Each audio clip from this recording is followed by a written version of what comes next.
Oh my goodness gracious. It's Load the Box. We are back. It's one massive show to rule them all because of the Monday night game kind of throwing off the recording schedule and everything. Will Goodwin, what is this? 7 games in a row that the Vikings have won now, I believe. 3 to go to clinch the 1 seed. Kind of crazy. We'll talk about all this and more in this one giant show that we will be doing this week. But before we get into any of that, Will, how you doing? I am doing well, Jordan. The day today, it is a Tuesday. I took it off of work as we were discussing before the show. Went and watched my 4-year-old's dance recital this morning. She killed it. She was in the middle of the formation, whatever they call it. I'm not a dance expert here. I think being in the middle is a good thing. She was fantastic, and we got cookies afterwards. So life is good here in the Goodwin household. It's Christmas tree day. Expecting that after the show tonight. So kids are chomping at the bit for that. A lot going on. We're counting down to Christmas. Jordan, it's your day today. I hear from the rumor mill that you also had work off today. Bunch of lazy bums here on the Yep. Load the Box Vikings podcast. Yeah, I said we had a little daddy-daughter day today. And by that I mean me and my kids sat around while I just kind of did some dishes and gave my babysitter a day off because the other babysitter is vacationing in Mexico right now. So we gave my mom and dad some time off because they're gonna have my kid the rest of the week, and it's been a nice day. All right, played a little bit of video games, done some dishes, been walking around the house a lot. June was actually making me laugh pretty hard earlier because she kept going up to my dog and she would like set a toy on her back while she was sleeping, and then it would roll off of her, and then my kid would run away and laugh ahead. It was very cute. I was very excited about it. But yeah, man, I know we said I wasn't gonna ramble here, and here I am telling stories about my kid. I have to say, I'm disappointed in you. We'll do feels good, feels bad. I was struggling to come up with a feels bad. Okay. Feels bad. Will, how do you do you always decorate your tree a week before Christmas? That is a feels bad, Jordan. It's a shame on me here today. No, we just took forever to get our tree. So in the years past we've had a fake one. It was a hand-me-down, long story. It served us well for about the first 5-6 years of our marriage, but last year the lights stopped working and it was just kind of pathetic where there was, a couple of the strands worked and most of it didn't. And at that point, what's the point of having the fake tree? So they actually threw that guy out, and this year we decided to do the whole Griswold family Christmas and go out to the lot with the saw, and that's actually better than Clark Griswold. He just pulled it out of the ground. But we cut down the tree, tied it to the top of the minivan, and we've got a nice soft fir tree in our living room. But we didn't do that until Sunday. So Well, I can accept that since you those- did the real tree thing. That is at least acceptable because we do the fake tree, and you were saying like lights started dying, and I looked back at my sad tree, though it is decorated already. I looked back at it, and it's missing. It's got the bottom lights are good, the middle lights are out, and the top lights are good. So it's like just missing a chunk of lights. So this is also our tree's last Christmas. So we're sending it out with a bang.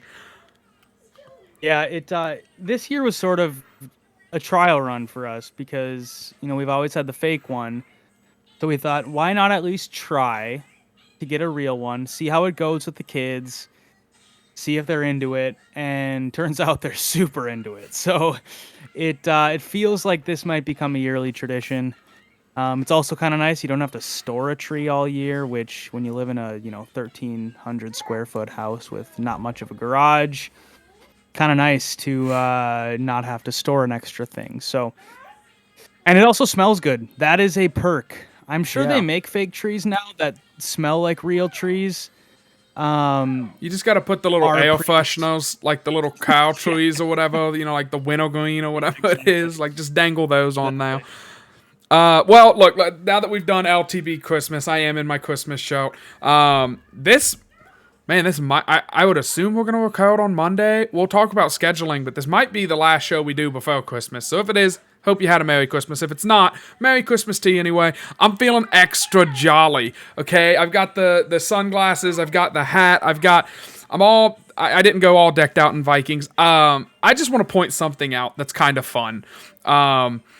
There's a good chance the Vikings end up making the playoffs, not as a wild card team, but as the number 1 seed. And a big reason why would be because Kirk Cousins beat the Philadelphia Eagles, in week 3 or whatever it is. So for all of the smack that I've talked about old Coco over the last few weeks, I did wear my Kirk Cousins away white jersey last night in honor of the whiteout and watched that game. This was my take on the game. I want to see what you think of this.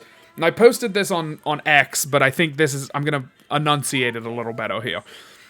The Bills and Lions game was like Conor McGregor versus Nate Diaz, where they never went to the ground. They just kept punching each other in the face, and it was electric for 3 rounds or until one of them got knocked out. The Vikings-Bears game was like Khabib versus McGregor. Not even McGregor. It was like Khabib versus some scrub, where it was just like 3 or 4 rounds where Khabib just ground his opponent to a pulp, exhausted him of all available resources, and then locked a chokehold in and suffocated the life out of him. Because that was one of the most boring games I've ever watched, and it's like I was about to fall asleep watching it, and I woke up and we won by 3 possessions. So we'll break down what happened for those of you that did fall asleep during that. Again, was not an exciting game. I think the most notable thing that happened was Jefferson dropped an easy touchdown pass, and it like you could hear the stadium, like the air left the stadium as everyone was like, that doesn't happen. Like that's the best receiver in football, maybe in history. And he just dropped the ball like that? Like, what are we doing here? So, Will, your takeaway from the game and A to F, grade my UFC analogy.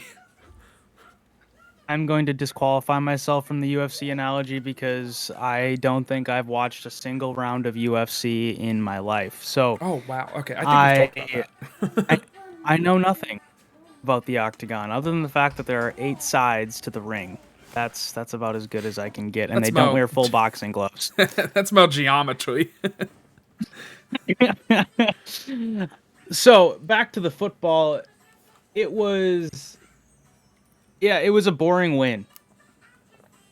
The defense was fantastic. Yes, I think Caleb Williams left something to be desired, as Troy Aikman put it on the broadcast, which if you are a Bears fan, I think this should set off some alarm bells in you, to be quite frank. He said, and I quote, "Caleb Williams is a defeated guy." I don't like hearing that about my rookie quarterback 14 games into his NFL career. I don't care that the last 2 months have been from hell. I don't care that they haven't won a game since October. I don't care that things are not going well. If your quarterback is giving up or is looking defeated in his first NFL season just because things aren't going well, maybe he's not made of the right stuff. I came on here after the Vikings beat the Bears in overtime in week 12, and I said, Caleb Williams is great. He's going to be great. And I kind of ate my words because I have not been pro Caleb Williams. I've been sort of a doubter. And he looked fantastic against the Vikings the first time around. He did not look good this time around. And to hear one of the best quarterbacks ever, who is also one of the best analysts on TV ever, say that he looks defeated, that's not great. I don't know if Troy really knew what he was, or not knew what he was saying, but if he knew that the words he chose would make it look that bad, at least in my opinion. But that's not a great omen if you are a Bears fan who have, it's a franchise that has never figured out the quarterback position and clearly hasn't figured out the head coach position. But that was kind of my main takeaway from the game was seeing Caleb Williams play poorly, have bad body language, and the Vikings defense just pounce on that. Yeah, I think, and like I was very outspoken. I didn't like that Caleb was taking bad press because when, he lost to Notre Dame or whoever it was last year, he like cried and went and found his mother because it was still the foul team playoff. One loss probably meant you were eliminated from the playoff, so he knew he was coming out. He's never going to be a national champion. That sucks. I don't care if my QB shows emotion. But there were some people that said it showed a lack of maturity. I disagreed with it. And I said, I've never seen him show a complete lack of maturity until last night. Because... Sorry, my cat tried to attack my keyboard. Last night, Caleb, after Jahad Wild bodied him. Caleb ran around for 20 minutes, threw a ball up, almost got intercepted, got drilled.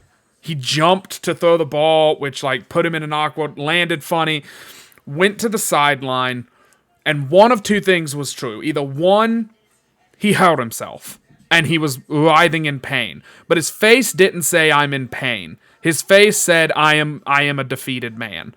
And his body language, then, if you read it as I'm a defeated man, he was lounging on the bench. He was laying down on the bench like he was exhausted mentally, physically. He's just, look, I take great pride in Brian Flores breaking him mentally and physically and everything. Okay, that's football. He'll be okay. He's going to be a millionaire and he's going to do fine in life. But I hate the idea that Caleb Williams needs a supporting cast because I was told for an entire offseason, this is the best landing spot for a number 1 overall pick, maybe ever. And now he needs help. Now his wide receivers suck. His offensive line, his offensive line is bad. But his O-line's bad. They can't get a run game going. His wide receivers are dropping balls. His defense isn't doing enough. And it's well, that's not what you said in August, in September, when they had won 4 games. Now they're on an 8-game losing streak or whatever. They haven't won a game since a month before the election. The election feels like it was 10 years ago, okay? That's the time frame that we're dealing with here, okay? It was October 12th. I looked it up because I wanted to say since the debate, because the debate was even, that was 20 years ago, but that's not true. It was a month after the debate and a month before the election. But I was trying to think of notable things that happened on October 12th or whatever day it was, and I was like, I can't pull anything. I'm just going to say a month before the election. Everyone was acting like this team was going to be something special, and everyone is now treating it like, man, imagine this guy with a good offensive coach. And look, as a Sam Darnold guy, I guess now, right, as someone who is putting all of his hopes and dreams in a chariot pulled by Sam Darnold, I'm not going to say that he's washed. I'm never going to call a QB a bust again, because it seems like maybe organizations do fail QBs, but I don't know that just any old coach coming in, if Zach Taylor gets fired from the Bengals and Chicago says, hey, that he did something cool with Joe Burrow, let's bring him to Chicago. I don't know that Zach Taylor is going to turn this around. Caleb is just not throwing the easy balls. We had a whole conversation about how teams are daring the Vikings to run the ball and check it down against them. Caleb's not doing that. Caleb is holding onto the ball way too long, and he's missing throws to wide open guys that would extend drives and move the chains. Oh, just get you 5. I mean, it's not looking good for Caleb right now, but it's his first year. He might tone it around. I'm not going to sit here and dance on his grave quite yet, but I agree with you. There's plenty to be concerned about. I want to talk about Sam and the offense in general, and I want your opinion on this before, I get into it. Are you concerned at all, about the slow start last night? It was 13-0, and then we had 2 3-and-outs to start the second half, and then we kind of, we scored 17 after that and kind of put the game to bed or whatever. But are you concerned at all by that? Would you have liked to have seen the team just come out and hang 28 in the first half and it, not even be a game and everybody be asleep at 10 o'clock? I'm going to take the opposite approach that probably most people are taking today, national media, local media, etc. I'm not encouraged necessarily because I felt the game was clunky. I felt the offense was not quite in sync. Darnold just felt a tick off, a lot of high throws. His feet maybe were a little bit too chattery. Cam Robinson, I don't know what was going on with him. He was just Mr. Jumpy, but he had a bad game. I think 4 penalties. Yeah. That's about as many penalties as Brian O'Neill gets in 2 seasons combined. We can talk about a little bit about him, I guess, later. He's hopefully healthy after the knee scare, but I'm not necessarily encouraged because there wasn't a ton of encouraging things from the game last night. But what I am encouraged by is the offense doesn't play great. The, you know, like I said, everything was a little bit off, and yet they still scored 30 points. And the only turnover was not really a turnover. I mean, it would have been a turnover on downs anyways, but it was one of those you have to chuck it up, so you might as well just chuck it into, a crowd and see if something happens. It actually ended up being a positive play for the Vikings if you think about it, so that's kind of funny. But you play poorly on offense and you still win by 18 points. That's kind of my main takeaway. You think earlier in the season when they had poor offensive games, I think Jacksonville or maybe even Indianapolis to some degree, or Los Angeles, those sort of games where you struggle offensively, you don't put up points, you fail to put away bad teams, or in the case of LA, you can't beat a decent team.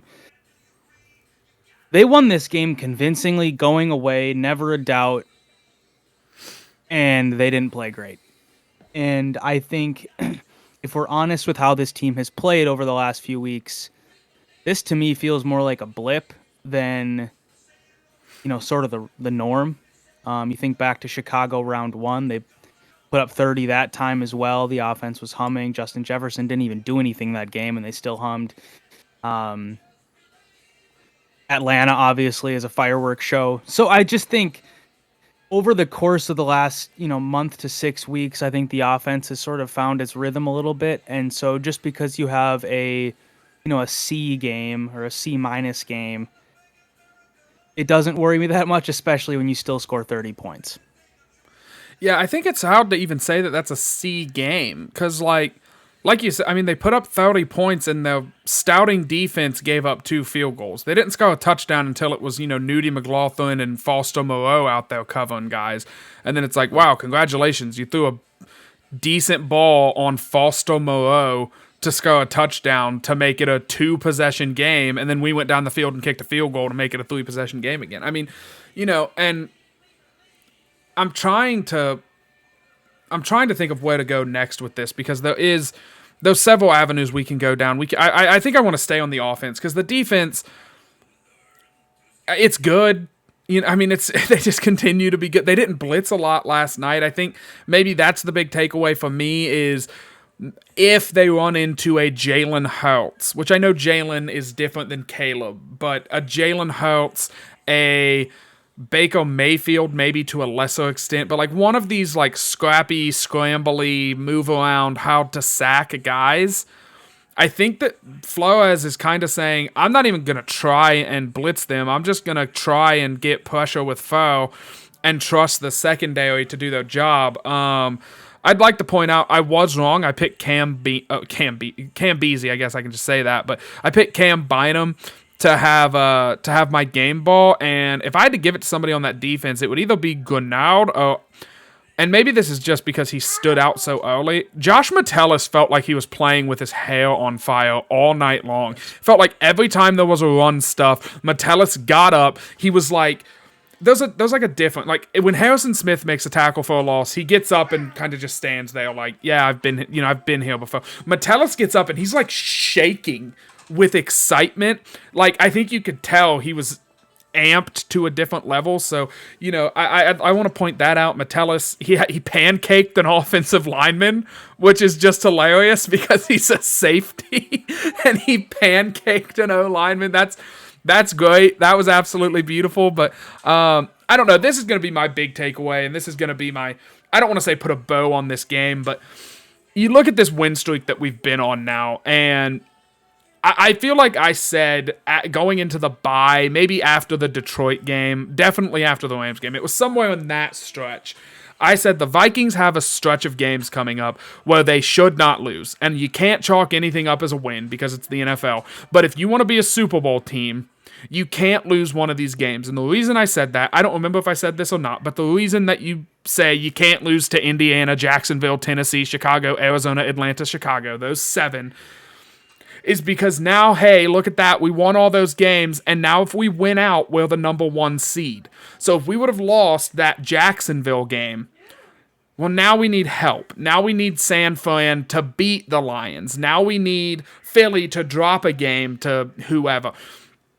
We don't need any of that. We just need to win. If we 3-0 and we're the 1 seed. We've never been the 1 seed in my life. That's kind of a lie. We were the 1 seed when I was a newborn kid in 97, 98, whatever. But, like, this is a chance that, look, I get the Vikings did not play their best football against the AFC South and arguably against, Chicago last night. But they're coming off of a 3-possession win. Oh, wait, hang on. Let me double check this. Yeah, they're coming off of back-to-back 3-possession wins with a chance to go on the road against Sam Howell, potentially, at home against Green Bay, and then a winner-take-all slobber knockoff against Detroit in a chance to get revenge against the team that beat you on a walk-off field goal coming off the... I mean, like, it's there for the taking. And I think this team has the balls to go out and take it, to be a little PG-13. So I'm really proud of this team. I mean, I'm just going to be honest. I'm really proud of this team. I think they've shown that they are made of the right stuff.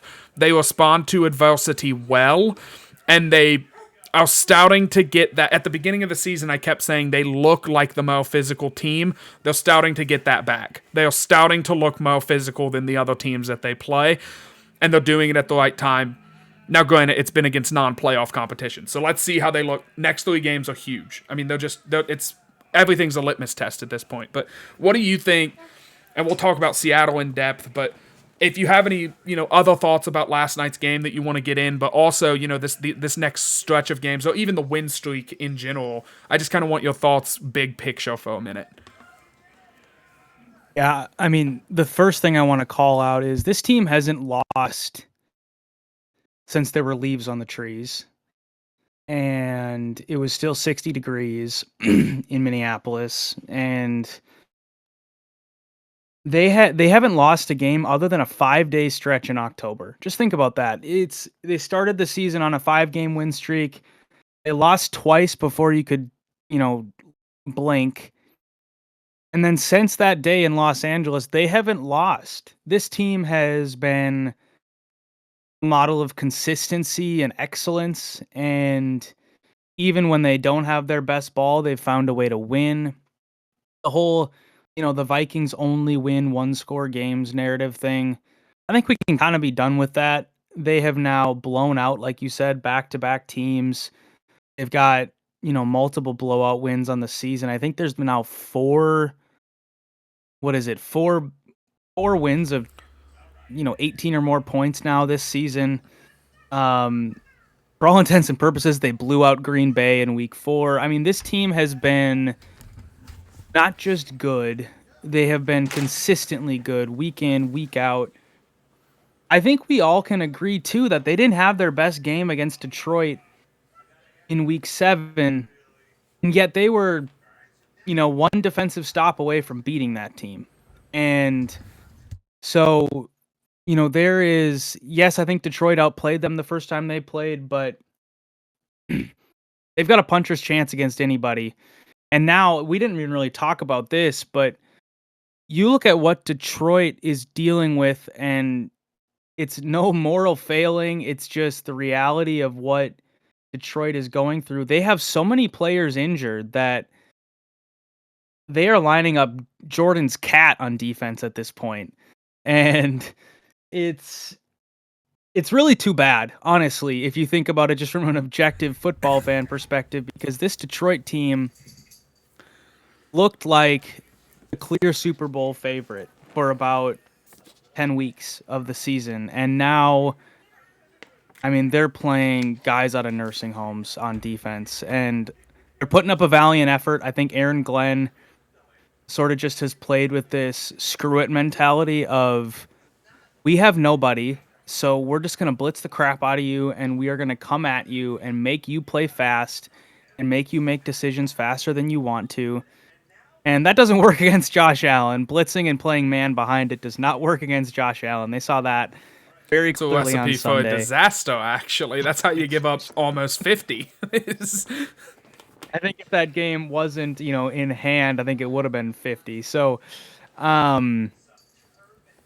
yeah, that's sort of the too bad part of it for Detroit. But the reality is the door's wide open now because, saying if the Vikings can take care of business, and now I think that's a big if. I think the last 3 games for Minnesota are about as tough as you can get. You got road against Seattle, a place they haven't won in the last 5 tries. They haven't won there since 2006. I think Seattle is, about as akin to a house of horrors for Vikings fans. Yep. And then you got, of course, Green Bay and then finishing at Detroit. That's no easy task. But on the flip side, Detroit is falling apart. And David Montgomery now, they're, the Knuckles to the Sonic, he's out for the season. And maybe that's bad. Maybe that's bad for the Vikings because now you just get twice the Jahmyr Gibbs, which I would rather have David Montgomery to go against than to face Jahmyr Gibbs, but that's maybe a conversation for Week 18. But Detroit is now down one of their key offensive contributors, along with pretty much everybody on defense is out and potentially out for the season. So the opportunity's there. Detroit's got an easier schedule to finish, but it's still up for the Vikings taking. And if they quote unquote control their own destiny now, which is a pretty impressive thing to say, considering that 3 months ago I was feeling generous that I thought they would win 8 games. And so I am taking my lumps, and Kevin O'Connell is an even better head coach than I thought, and this team is leaps and bounds better than I think everybody thought. Yeah, I think that the talk about the Lions for just a second before we get into this Seattle game. I think you were wrong about one thing with the Lions, and that's that they already brought the people in the nursing home in. They also got injured. They are now I don't know what the next they're scouting skeletons from the graveyards at this point. Will I mean they're banged up. They're banged up in a bad way, and I think it's going to cost them. This is a great NFL talking point that we don't have to get into, but I cannot see Detroit beating Philly in any game, no matter where it's played. I really can't see them beating the Chiefs if they were to make it to the Super Bowl. I can't see them beating Buffalo if they were to make it to the Super Bowl. And this is the sad part. I don't know that they beat the Rams, Tampa. There's just a lot of teams where it's I think that they'll be able to handle, whatever, blitzy, weird defense you're going to throw at them, especially the Rams with their wide receivers.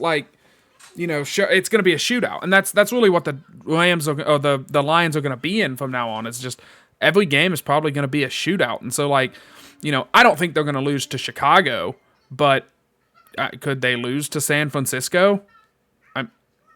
It's possible. I mean, the defense isn't going to. Brock Purdy kind of feels like he needs a get right game, and I get they might not be playing for much, but. Until they're mathematically eliminated, I think Shanahan's going to have them playing hard. Not to mention their QB kind of wants to be one of the highest paid players in NFL history.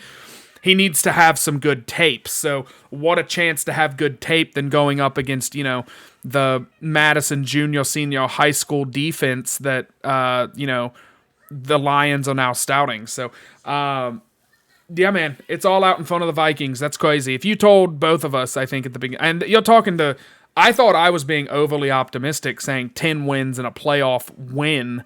I would like to point this out. I'm going to do a victory lap if the Vikings get the 1 seed and then lose in the divisional round. I'm still taking a victory lap because I said wild card and then lose in divisional round. So if we lose in the divisional round, I was still right. They might end up 4 games over what I said they were going to finish at 10. But I don't know. We'll see. Just to keep you updated, everybody, I did gain a single point on Will in the points off game predictions. I am so back. It is now a 34-point game. But I predicted a 10-point win. Will predicted a 9-point win.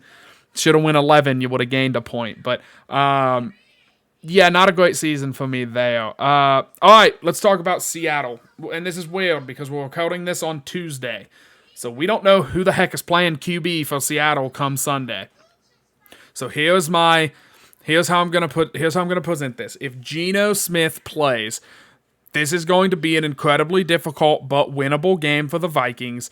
They're going to have to be creative on defense, and their offense is going to have to show up because their offense is potent with Geno in. If Sam Howell plays, the Vikings should win this game by 3 possessions and waltz in with their heads held high to a home game against Green Bay. And then, you know what I mean? Like, it's just kind of a foregone. I don't see Sam Howell doing anything against this defense. The offense needs to have a C-plus day, and we will win that game 10-0. But, that's kind of how I see it. I mean, do you think Sam Howell, I was excited about him coming out. I was excited about him when he was in, Washington with the Commies. Do you have any faith in him? He didn't look good last week, in my opinion. What are your thoughts if Sam Howell plays? I don't have faith in Sam Howell. It's really hard, if we're just being fair. It's really hard to come into a football game like he did. You're losing down 1 or 2 possessions. The game's still kind of in reach, but your starting quarterback goes out. They ask you to come in and try and save the day. And he did not look... I can't say he wasn't ready, but he just was not... He wasn't ready for the moment.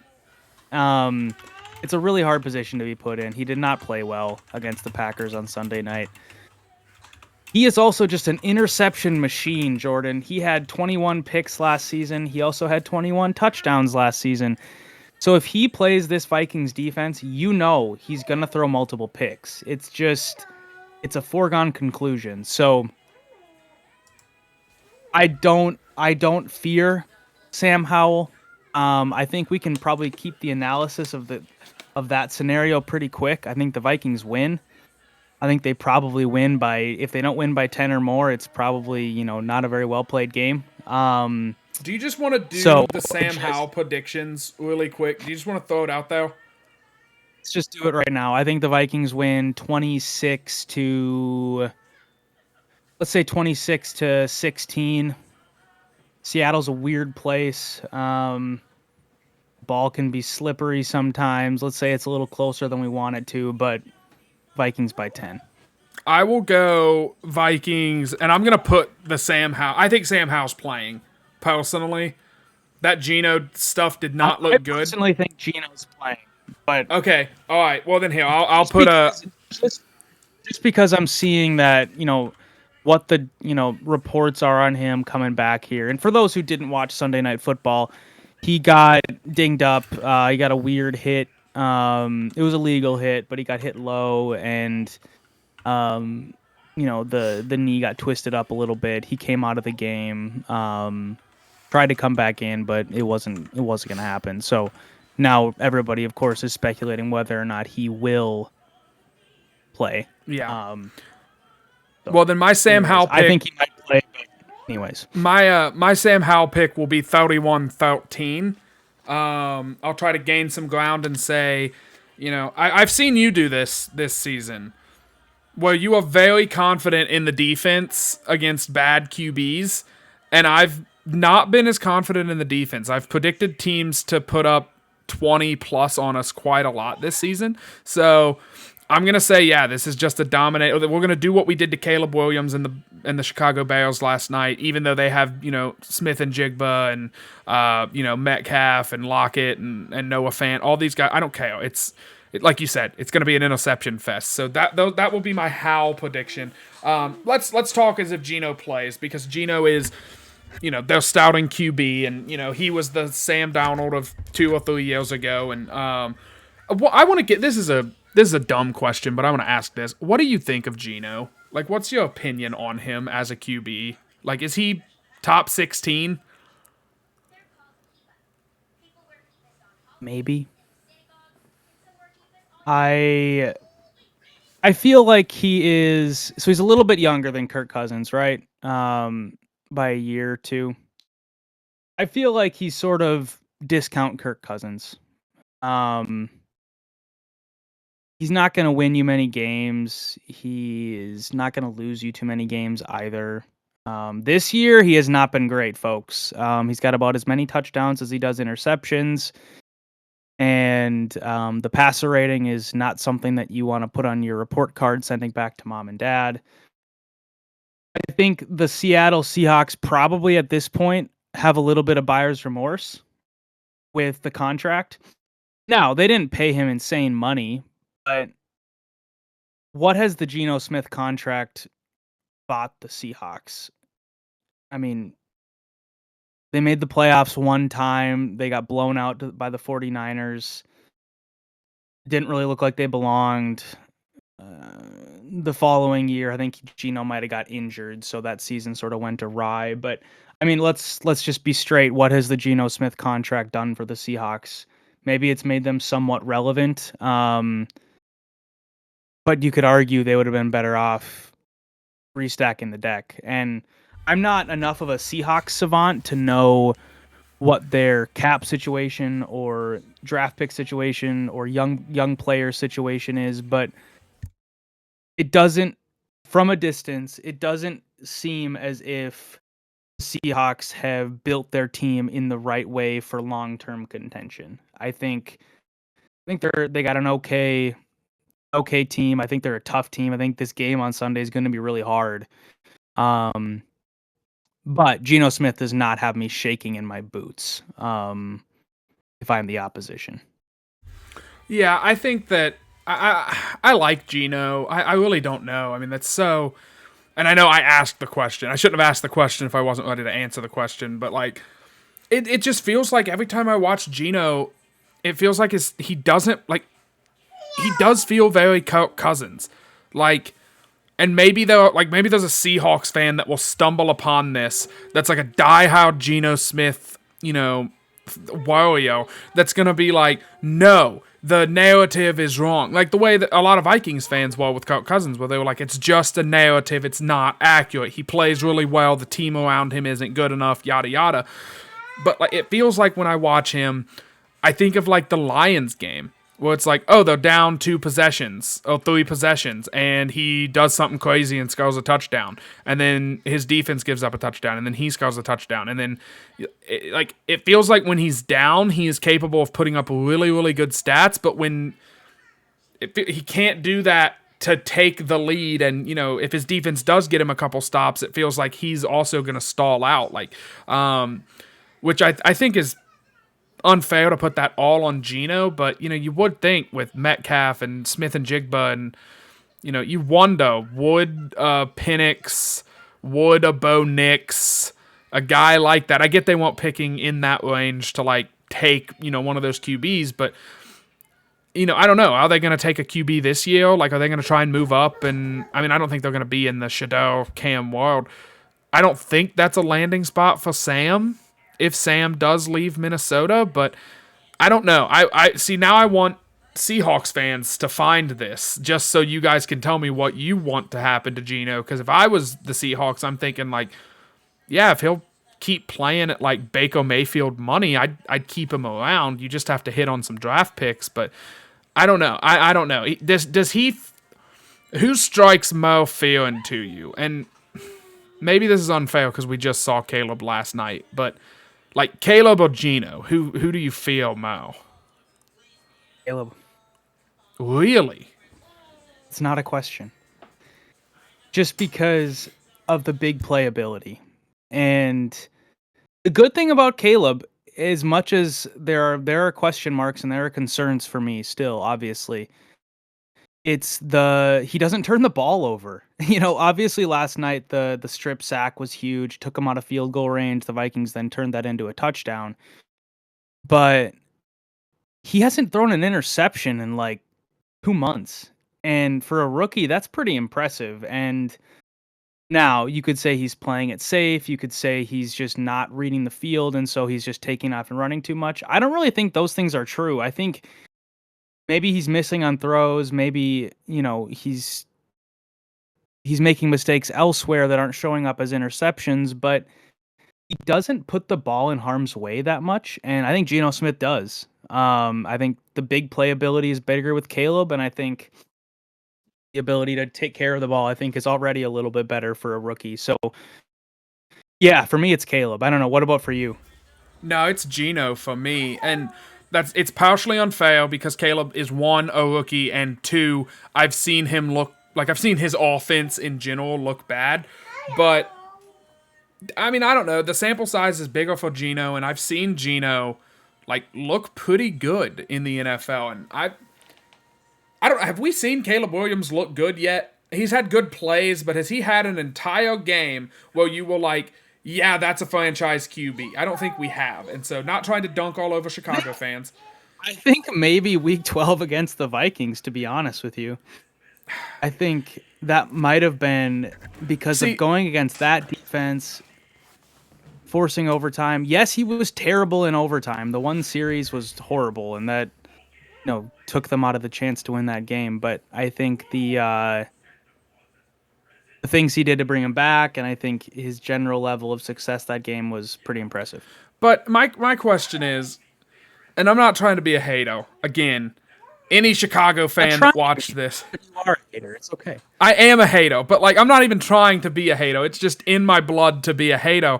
Like, does scoring a garbage time touchdown and then getting an onside kick count as like, oh yeah, you're a franchise QB? Like, if Johnny Munt just doesn't let that ball hit him or he picks it up, we take a knee and that game's over. And he did have plays in that game. I mean, I agree with you. That's probably the one that we can point to, especially with how good the Vikings defense has been. But I don't know. Geno strikes fear into my heart. Now, if he's banged up and he's a little less mobile and, that's kind of not part of his game and he's going to be more like a statue standing back there, then heck yeah, let's tee off. Let's send some guys in.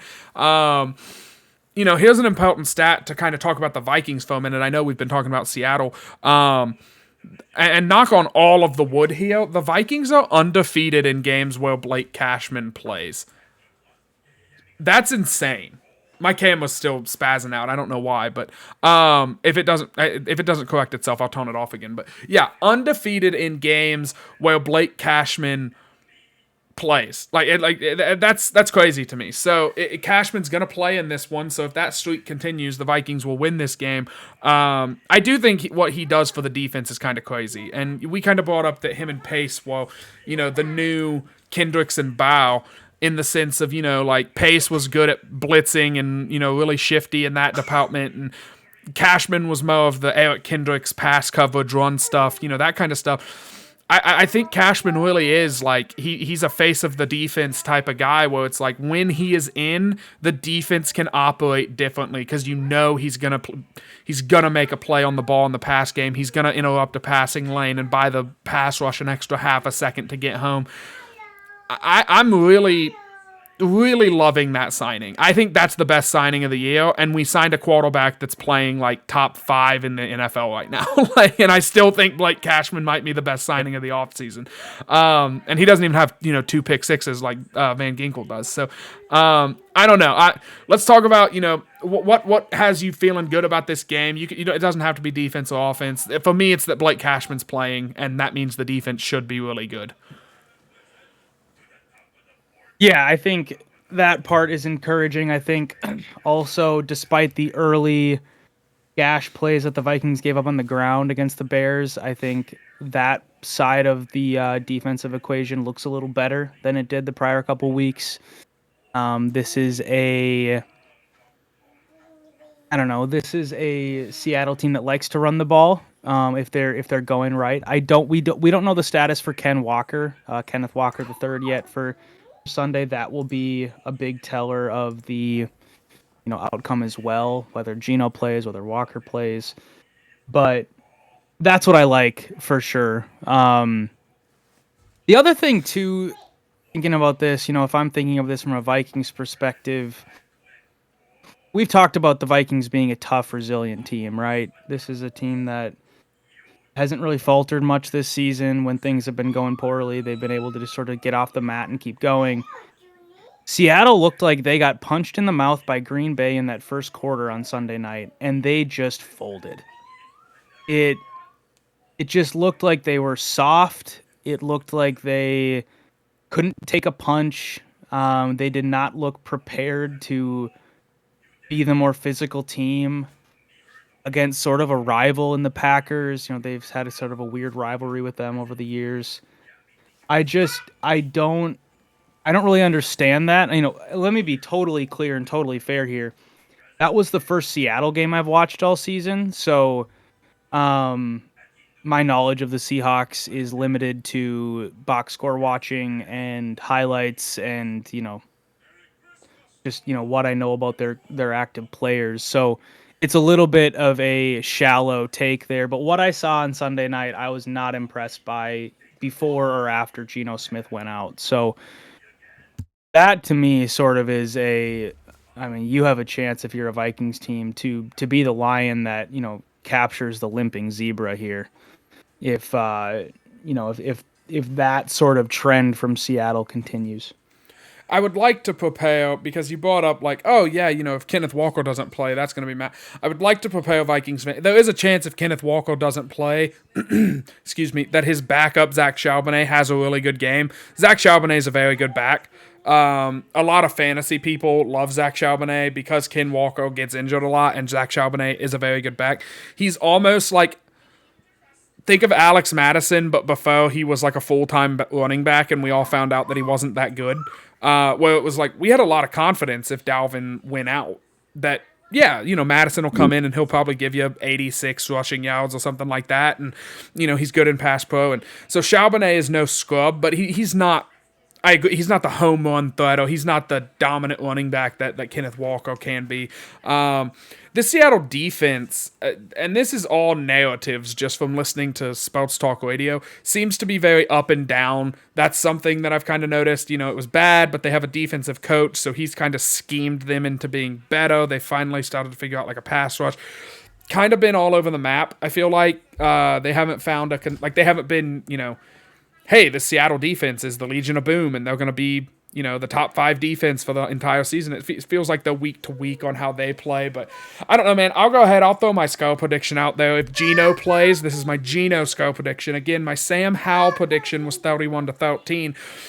Well, if Geno plays, I'm still putting up 31. Okay, Geno doesn't play safety, so it's not like he's going to shut down this passing attack for the Vikings. So I'm still having him score 31, but I'll give Geno 10 extra points. I'll say Geno is worth 10 points to this Seattle team just because he won't throw as many interceptions. And so I'll say the Vikings still win this one 31-23. Only a one-possession win, the biggest one-possession win that you can possibly have at 8 points, but still just one possession. I don't know. I think this Vikings offense is starting to find a bit of a rhythm. Again, it was... just look at the last 3 weeks. 31, 31, and... Oh, no, I'm sorry. Those were my predictions. Look at the last 2 weeks. I was right. 3 out of the last 4. We've put up 30 in 3 of the last 4 weeks. That's impressive. We're finding a rhythm. We're scoring a lot of points. The defense has a turnover in every game. I think the defense comes up with a turnover in this one again. That sets us up for an easy, touchdown or field goal, easy points. Offensively... I don't know. Who do I give a game ball to on the offense that I like using people that I don't typically use. And so, let's see. Let me think about it. I'm going to go... Can I give you a hint? Yes. Can I give you a hint, Jordan? So, Aaron Jones is about 22 yards away from 1,000. So... That kind of lines up with who I'm going with. I'm going with Brian O'Neill. and the big Oh, men up yeah. front. I have not done an O-line game ball all season, much to my chagrin and my family's chagrin. We are offensive line type people in the Hawthorne clan. So I am going to go with the big men up front. It's just going to be O-line in general. I know that's cheating, but it's hard to give one offensive lineman a game ball. I think this is a game where Sam stays up, Sam has time, and Aaron Jones gets to 1,000 rushing yards on the season or whatever the stat is, and we have ourselves a nice little what is it, 8th consecutive win. 2 to go. I mean, that's really what it comes. It's right now it's 3 to go, then it's 2, then it's one game at a time. This game does frighten me. This will be my final thoughts, then I'll pass it off to you. This game frightens me because, like you said, we haven't won here in 18 years, and it's going out to the West Coast, and it's Seattle in December, so it's going to be potentially yucky and cold and whatever. You know, I'm not saying O'Connell runs a what's his name, Mike McDaniel offense that once it touches cold weather, it falls apart. But, you know, offensive teams typically struggle in cold weather defensive games, but I think the Vikings defense is so good it doesn't matter. So that's my thoughts. Yep. I like I said, if we don't see you guys before Christmas, have a Merry Christmas. If we do see you, just Merry Christmas in general. I hope you're having a great time of the year. We will be back next week at some point to break this game down and then talk about that Green Bay game. Follow the show at LTB Vikings on X, and make sure you hammer the subscribe button. Elbow drop the subscribe, like button, whichever one, absolutely, judo kick the comment section, and go on over to x.com, find at Will Badlose and the Badloser blog, and just hit the nastiest Hulk Hogan leg drop on the follow button for him, okay? Just absolutely abuse that follow button. Really good stuff coming from Will, as always. Will, I will pass it off to you, and I will shut my big mouth. What a legend Jordan Hawthorne is. I hope you guys can see his Discord handle here. Little Zen King J, one of my favorites. He is the lifeblood of this show. Without him, this thing does not go on. I'm going to throw a curveball here, folks. This is actually going to give Jordan a chance to get back in the standings here. Like I said, I think Geno Smith plays, actually. And I actually think the Vikings lose if Geno Smith plays. I think it's just one of those games. I think it's going to be one of those. It's going to rain on Sunday. I don't know if anybody's seen the weather. It's going to be 50 and raining in Seattle, Washington. 70+% chance of precipitation all afternoon as it enters the wee hours of the evening. I guess it's not quite evening Pacific time, but you get into the second half. It's 3:30, p.m. It's getting wet, getting cold. It's just gonna be a gross game. I have so many bad memories of Vikings at Seattle games. I just kind of can't shake the feeling on this one. I think Seattle's going to be quite upset after their loss to the Packers. I think they're going to have everything to play for. Not that the Vikings don't, but I think the Seahawks now have everything to play for, which is basically their playoff lives. And the Vikings have a short week. They have the long road trip. The Seahawks were home last week. They're home again this week. I think there's just enough little things that the Seahawks, like you said, they're going to have sort of that pendulum swing back. I think this week they'll have a better game defensively.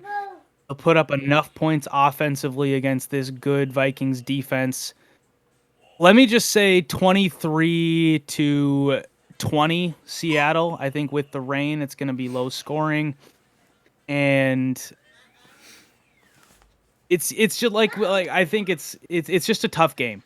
And as much as I sort of, crapped all over Seattle for the first 20 minutes of this segment, I just think there's enough in this team and enough fight where they can sniff the playoffs, and just like the Vikings, they control their playoff destiny, and I think this is one that they have to have, and I think they actually will get it if Geno Smith plays. I do think, though, maybe he's talking out of the both sides of my mouth here, especially if Sam Howell plays, folks. some DB is getting a pick. I don't know who it is. Maybe one guy gets 2. I'm going to go Dwight McGlothern game ball, just completely out of left field. The young man finally got some snaps on defense yesterday. He had a pass breakup. His teammates call him Nudie. Don't ask me why. And I think he gets a pick, especially if Sam Howell's playing. So give that young man a game ball. I have to point 2 things out really quick. One, if Geno Smith plays, this is the first time Will has picked Will, who predicted this team would win 8 games. This is the first time in 11 weeks he has predicted we would lose a game.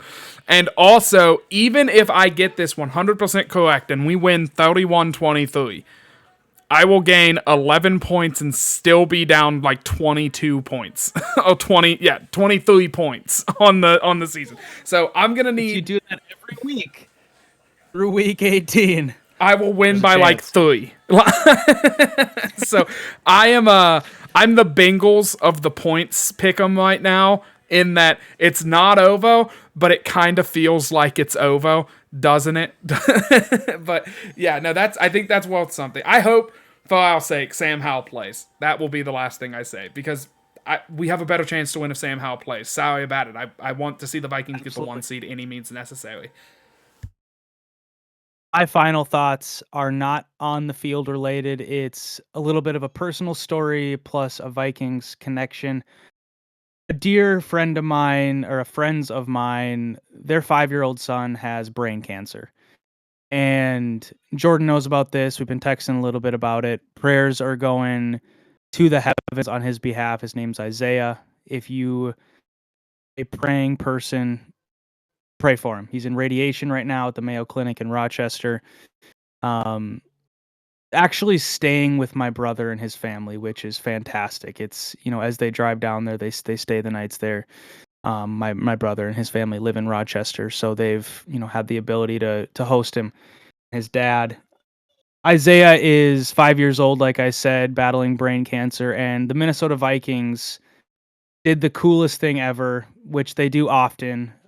They invited Isaiah not only to come to their walkthrough on Sunday and to meet Justin Jefferson, Cam Akers, Aaron Jones, and Coach O'Connell, but they also gave Isaiah and his family field passes to the game last night. And this wasn't a part of Make the Wish or anything like that. It's just the Vikings being the A+ organization that they are. And if you noticed last night, if you look really closely on the broadcast or in the post-game locker room speech, Kevin O'Connell has a purple and yellow bracelet on his wrist. That's not a Vikings bracelet. That is a bracelet that says Zay Strong, and it has a specific Bible verse from the book of the prophet Isaiah on it. A specific verse that the Masick family is praying with for Isaiah as he goes through this. Just a really, really, really cool and moving story that the Vikings, they're able to make this small gesture.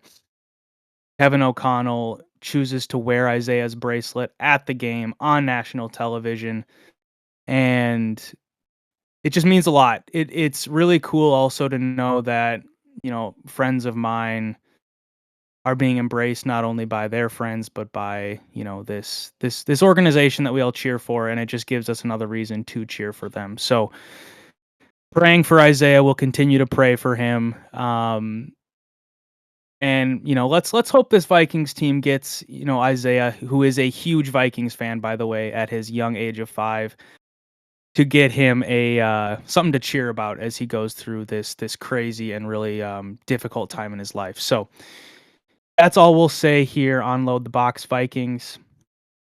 Big game in Seattle on Sunday afternoon. It's a 3:00 Central start. After that, it's only division games and playoffs to come. Skol, y'all.